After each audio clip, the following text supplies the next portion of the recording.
comment, and most of all, subscribe. Just remember, if any other person can do it, you can do it too. It's only a matter of if you want to.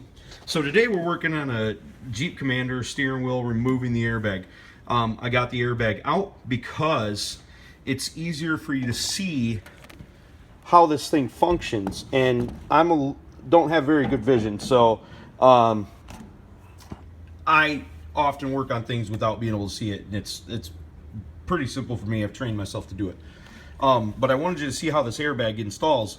Basically, these prongs pop out and go and sit on little tabs, and I'm going to show you how to do it.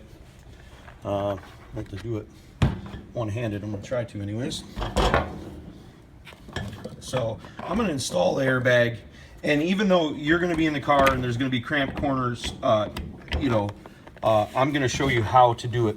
When you install the airbag, you're going to push it on easy. I know this is kind of reversed, but now I'm going to show you also how to do it when it's in the car, but I'm going to give you a little tip. So you got your steering wheel. It's hard to get to. You're going to turn the steering wheel to where these holes point up at 12 o'clock, okay? So this is 2, 10, and 6 clock. But when you're trying to get this screwdriver in there, you're going to have to turn it each way for each individual clip. Like I said, keep it at 12 o'clock, each one of these holes. Now, when you're in the car, take the tip of your screwdriver and run it down there. And then when it stops, you're going to give it a little push. Force a little pressure on it, maybe give it a little wiggle, like that. And then once you get it behind that clip, see how I'm behind it? I hope you can see that. It's kind of the point. You just give it a little pry. You just pry it a little bit, and it'll pop down. Now, that just popped down. Same over here. You're going to obviously turn the steering wheel at this point. Don't have to be wasting on my juice. That one's off. And we're going to push down. And once again, we're going to pry. And that one is off.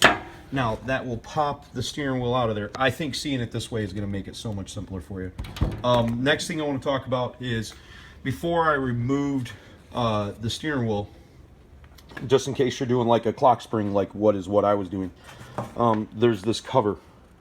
This cover has Phillips number 2 screws in it. I'm going to tell you something. Get the right screwdriver. If the screw does not fit in the head really well, I mean, this fits in here perfectly. There's no slop whatsoever. You take the risk of stripping that out, and nothing would be worse than having these 3 screws stripped out.